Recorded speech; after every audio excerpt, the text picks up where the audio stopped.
Ayan guys, nandito tayo sa Nueva Ecija, oh. Yan, oh. Ako, napaganda yan guys, ang palay. Ayan yung mga palay guys, oh. Ani na to guys. Ayan, putok na, putok na, putok. Ayan. Daming lawak, oh. Napakalawak guys, grabe. Ay, sarap tumira dito.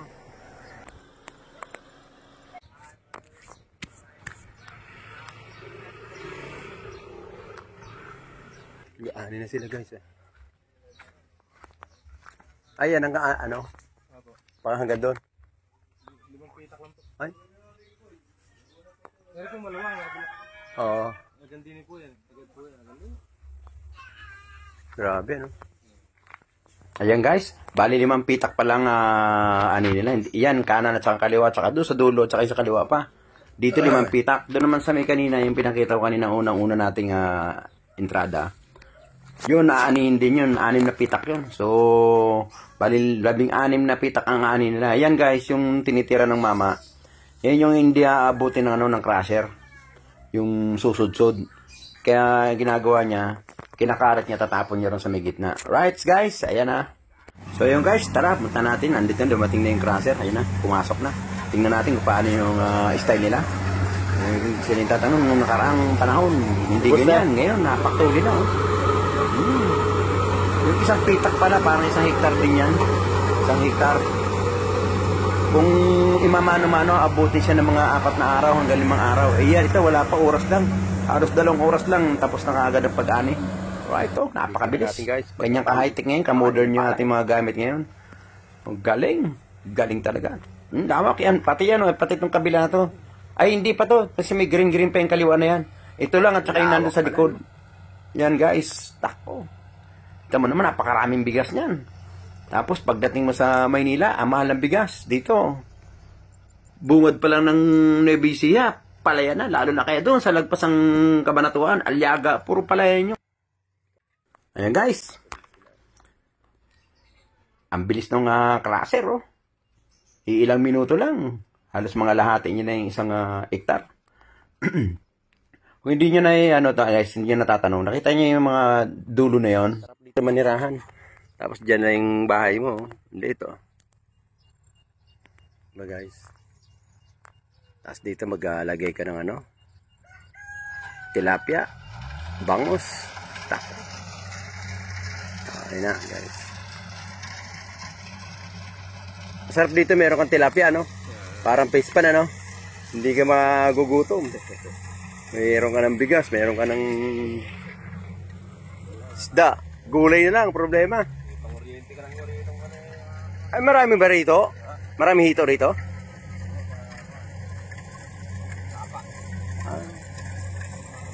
Sapa ba yun? Yung ganon? Yung pala guys, sa mga na yun, gilid na yan, yan, sapa. Ayan na guys, So, ayan na guys, yung crusher, oh. Yung mga kapinset, oh. Ready na pag ginanon, dinaanan, isa ako na nagsasamay, dumalagpas na bigas. Tapos sa puwet, andun yung mga dahon-dahon niya. Yung dilapin niya. Yun, tapos naman yung 2 mama na yan, sila nagsasako. Pag napuno, pagdating doon sa may tambakan, sa may mga kalabaw, iuhulog na nila yan guys. Ganyan kabilis, ganyan katulog. Tapos ang trabaho naman ng kalabaw ngayon, ubos. Ikakarga naman ng pinaka-driver ng kalabaw. Ikakarga ngayon yung bigas doon sa Kangga, kung tawagin Kangga. Yan, sa probinsya ba Kangga. Yan. Doon nila ilalagay yung bigas para hindi sila mahirapan mag-ahon papunta doon sa taas sa bodega. Alright. Alright guys. Kahit mag-isa ka lang talaga. No? Galing, oh. Wow.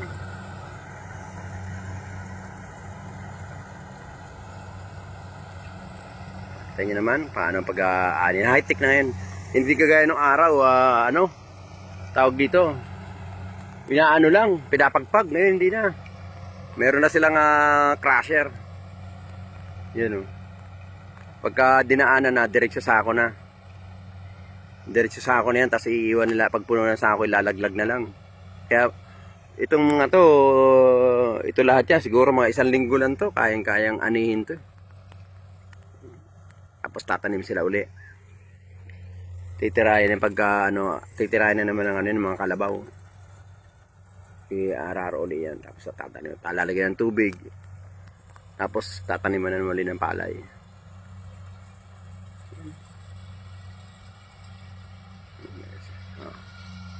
Ayan na guys ha, balik na naman siya rito.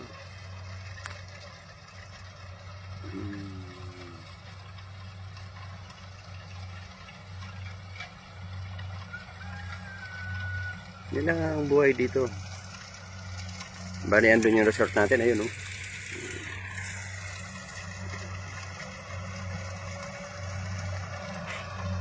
Kahapon na video kayo, di ba? Kahapon puno pa yan. Ngayon, konti na lang oh. Mga ilan daan, dalawang balik na lang yan, ubos yan eh.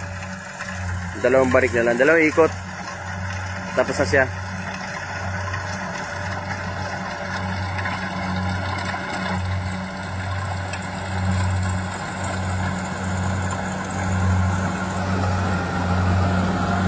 Oh.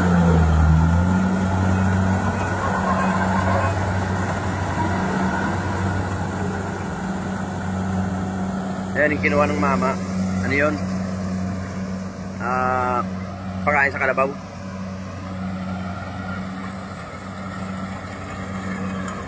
Ayan o. Oh. Pagbalik niya wala na. Isang gano'n na lang, isang round na lang. Pagbalik. Ano na, abos na. Dalawang ikot na lang. Sigurado dalawang ikot na lang yan.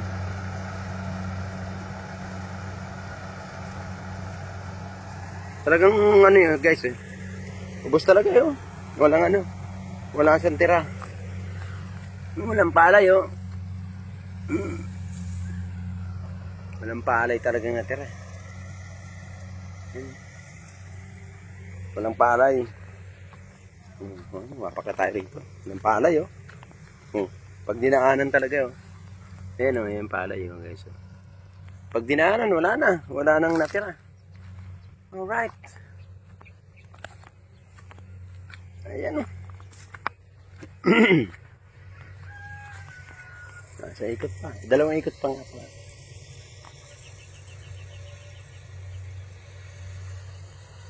Ayan, paikot na uli. Babalik na naman dito.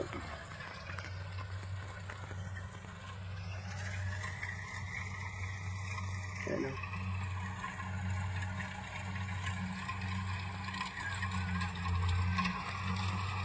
Lawak ng lupa rito guys oh.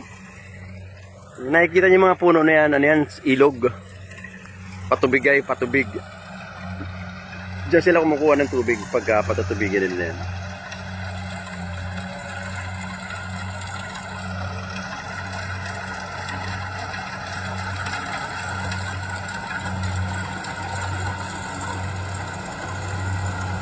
Na.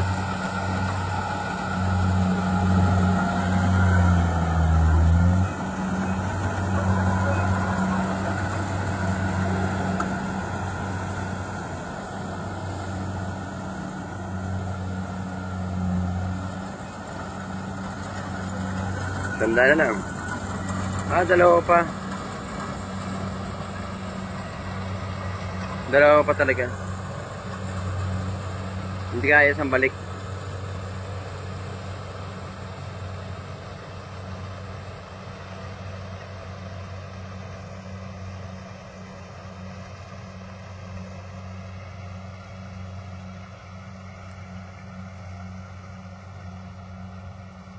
Galing, no?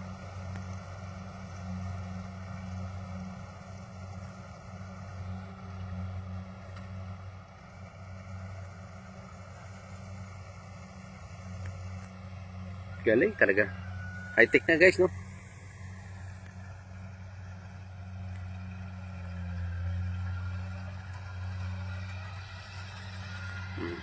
Wala, sandali lang, no? Ubus ka agad.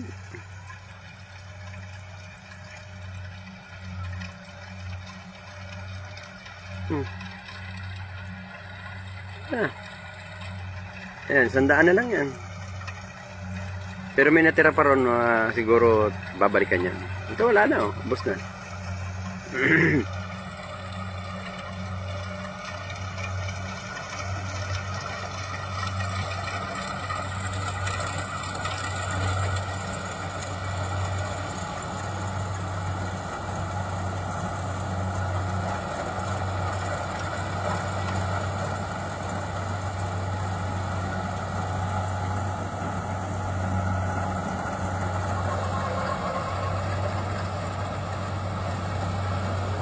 na.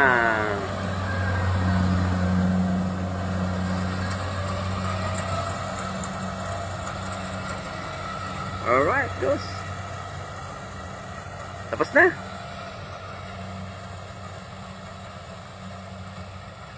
Sandali lang. Simot. Ang tagal lang itanim, tapos sandali lang anihin, di ba? Hindi kagaya dati, ang tagal. Tagal mag-ani. Yan, sunod na guys. Alright. Alright. Ay, kalabaw, puro to, ano, no? Turo, no? Yun yung ano, parang turo, ano? Hindi. Hindi po, kalabaw. Talaga, baw lang talaga, ba't? Karamihan kasi ang kalabaw, di ba? Hindi baluktot yung sungay. Ano na ho, Tagalog. Ha? Tulos na ho yan kasi. Ano na to? May lahi na? Oo, may lahi. Bupalo? Oo. Ay, ito. Ito yung tapang nito. Hindi na ka po. Depende ho sa ano. Pagka binubuisit lagi. So, tatabang po talaga. Pagka binubuisit. Ay, oo nga, puro misis mo nga, busitin mo.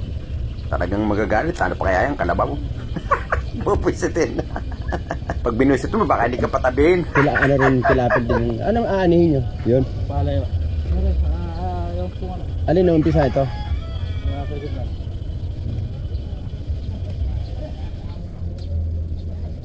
Ito panghakot ng palay. Oo.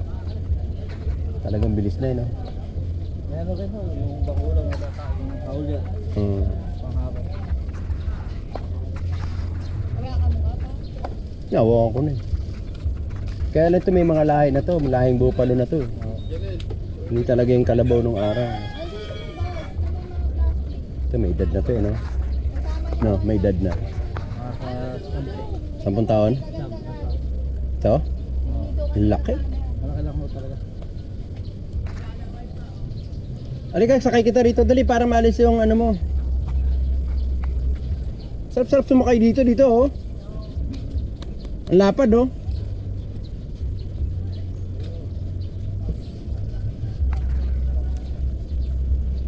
Ito mga magsasampung taon na. Oo. Malalaki lang sila talaga.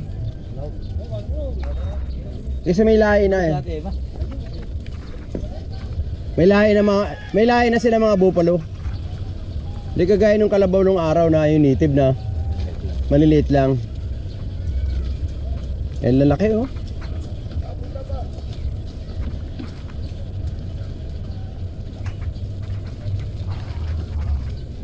Laki. Tingnan dito kung tapos na. Ayun guys, iniwan natin kanina, tamo. Talagang sinimot na nila kasi kanina nagkakakot sila kanina dyan eh. Nakita yung kalabaw na yun, yung lahat na naani nila doon. Lahat ng kasako, hahakutin na ngayon yung kalabaw na yun, yung kaninang dumaan ng mga kalabaw. Ang lalaki guys. Ayan. Yung crusher kanina na galing dito, lilipat doon sa kabila. Mamaya pupuntahan natin. Tapos mamaya titirahin na naman tong bandang kaliwa na to. Itong sa likod ko. Yan guys, so, tingnan nyo naman oh. Oh, napakaganda talaga. Ayan oh. Ayan. Doon ang arayat guys.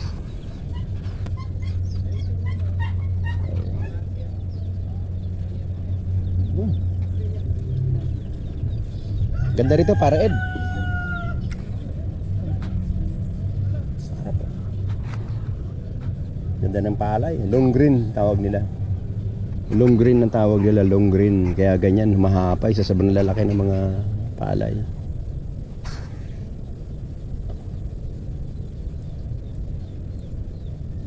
Guys, tatlong bibi akong nakita.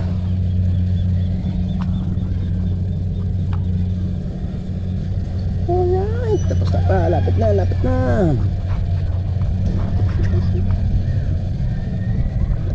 malapit na matapos. Ayan, konti na lang yun guys oh.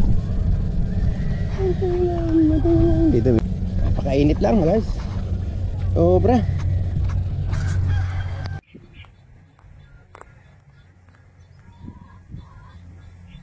Simot to, wala na.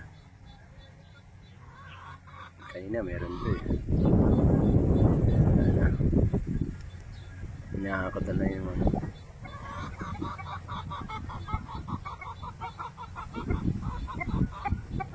Ayan guys, tamo. Ubos na rin to. Yung kanina yung sa kanan, di ba? Tapos to kaliwa. Ayan o. Kanina, meron pa to ngayon, tamo. Hanggang dun sa kabila sa dulo. Ayan guys, oh. Yung panoorin natin kung paano nila hakutin yung ikarga yung bigas doon sa... Nandun naman sila sa kabila. Nandun naman sila ang dami niya, hanggang dun. Yan bali yung doon sa may bandang kaliwa, yun ang inuuna nila kasi ay tinatapos nila. Ito 2 hektar to. Bali 2 tipak. Yung kanina 1 tipak, ito 2 tipak. Yun na naman, bali 2 tipak din. So 5 tipak pala to, kaya yung sabi kanina 5 tipak talaga. Alright, ayan panoorin natin kung paano hakutin yung bigas. Makikita mo yan guys kung paano gagawin nila dyan. Dito pataas yan, hango dito pataas yung mga kalabaw eh. Kakargang sako, 10 sako, 15 sako na palay. Ang bibigat nung guys ha. Grabe. Ayan yung crusher. Konti na lang. May ilang ikot na. Siguro mga 6 lang, tapos na yan. Ang bilis. Ito nga, wala pang kalahating oras to. Siguro mga 45 minutes, ubos.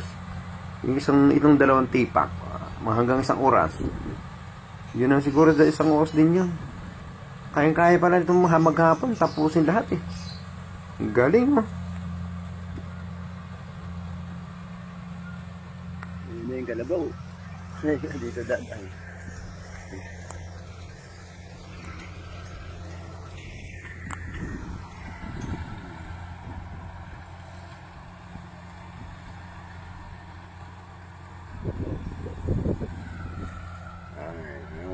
Ganito ang hanap buhay nila rito guys. Kita mo naman.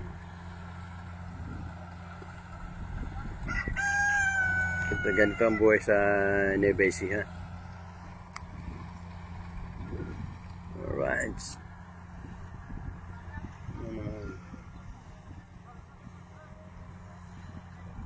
Ayan na.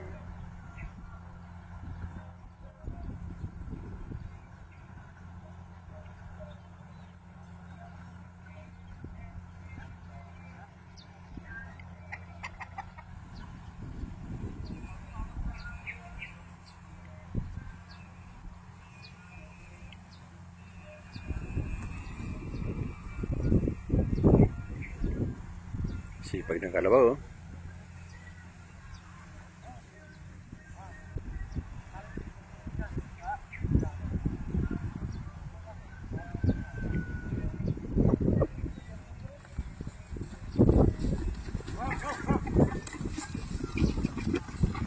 So yun guys ha. Wala po tayong nilalapag na rito. Pinahingita lang natin ang ating mga kalabaw kung anong tulong na ginagawa sa kanila sa ating magsasaka. Napakalaking tulong talaga. Kasi, siyempre, may hirap lang sila. Hindi sila makabili ng mga loader, yung mga kargahan talaga. Yung pag-aani ng palay, inuupa pa nila eh. Ang banatang pala rito, ang pinaka-traditional dito, bali 10 sako, isang sako, bali siyam lang mapupunta sa'yo sa may-ari ng palay. Yung isang sako, mapupunta ron sa may-ari ng crusher, yung nag-aani. Bali, 10 isa ang banat ng pala rito. Kung sa makatoy, magkaroon ka ng 100 sako, 90 lang mapupunta sa'yo. Yung 10, bayad mo dun sa mga tao at saka sa mga crusher. Yung guys, yan po talagang rito, tradisyon. Yan kasi yung may-ari ng palay dito, wala namang ginagawa. Ayan, ganyan lang. Binabayad niya lang. Yan, yung mga kalabaw, crusher, basta lahat yan, pati tao, sagot na nung may-ari ng crusher. Bahala na yung crusher magpasahod sa mga tao niya. Sa may-ari ng kalabaw, yan, ganyan. Basta 10 ang isa, bayad. Yan, ganyan guys. Pero ang alam ko, parang may bayad pa yung kalabaw eh. Aalamin natin guys, pag natanong natin yung may-ari. Alright, so ayan. Itong ginagawa nila guys, bali malambot kasi itong area na to. Doon sa kabila, hindi siya malambot, kaya hindi hirap ang kalabaw. Ito, may hirapan masyado yung kalabaw dito kasi talaga napakalambot ng lupa pa. Malapit dito kasi sa may parang pinakakanal. Kaya malambot. Pero yung doon sa bandang gitna matigas. Ayan guys, oh. Talagang ganyan kahirap ang mga kalabaw dito kung paano nila maahon yung 12 sakong bigas, 12 sakong palay. Ayan, ganyan kahirap guys kung paanong kumita, kung paano gumawa ng bigas. Ayan, oh. Ayan. Ayan guys. Ayan guys. Dali, yan ganyan lang ganyan lang talaga ang kahirap ang pag-aani ng palay dito. Ayan guys, ha. Ayan, oh, kita niyo naman, oh. Ayan, 10 sakong bigas lang yan, no? Parang hirap na yung kalabaw talaga. Hanggang sa, kita mga lumuluhod nga. Kasi nga, sa sobrang bigat, yung putik guys, talaga grabe. Grabe, ang putik. Bumabaon yung mga gulong ng kangga. Nahihirapan lang naman ang mga kalabaw. Load yung kalabaw. Nahihirapan lang naman ang mga kalabaw dito. Ayun. Kung tawag dito, kung putik talaga masyado. Pero pag hindi naman putik guys, yung dadaanan, hindi naman hirap yung kalabaw. Alright guys, ayun pa, bali yan eh.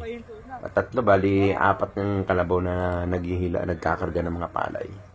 Kasi inaapura nila guys, kasi baka biglang bumagsak ng ulan, sayang naman yung palay, mababasa. Kaya inaapura nila yan. Ganyan sila, ganyan ang mga trabaho nila. Nag-aapura talaga sila, grabe. Yan ang kailangan madalian ng kilos dito, hindi pwede babagal-bagal.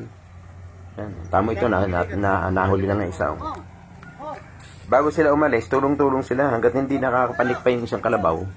Hindi sila alis. Kasi sabay-sabay silang... Alam mo yung mga kalabaw niya, matatalino yan. Ayaw nila nung naiiwan yung isa pang kasama nila. Eh kung mga tao yan, nabubuhat, kanya-kanya buhat. Eh yung mga kalabaw, mas matalino pa sa tao yan. Bakit guys? Mantakin mo, tamo, inaantay talaga ng 3 eh. Inaantay ng 3 para makaakit lang tong isang kalabaw na naiwan. Ganyan sila guys, ganyan sila katalino. Hindi sila alis, hindi sila tatakbo hanggat di nila nakakasama yung isang naiwan.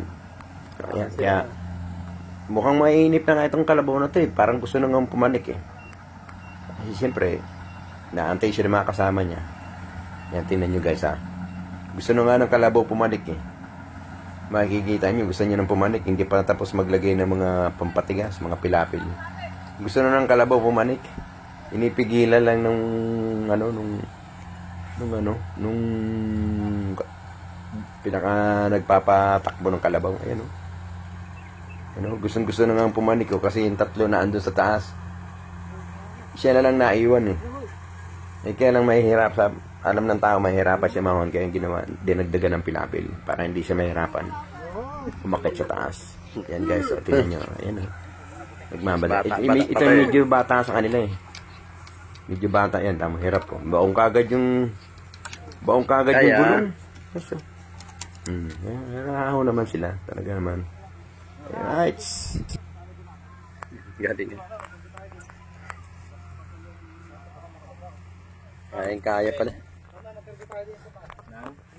Kaya niya.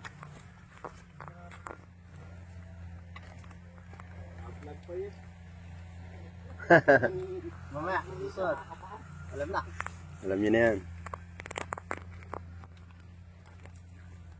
Pagod siya eh. Oh.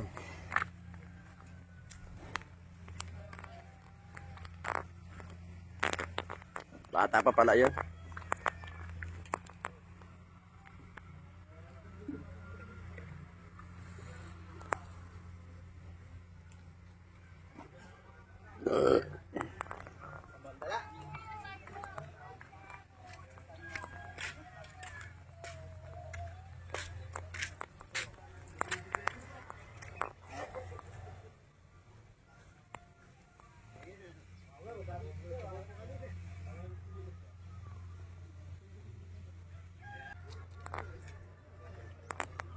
Harap yung kalabaw guys. Bigat din. Bigat din. Ilang karga rin yun, no?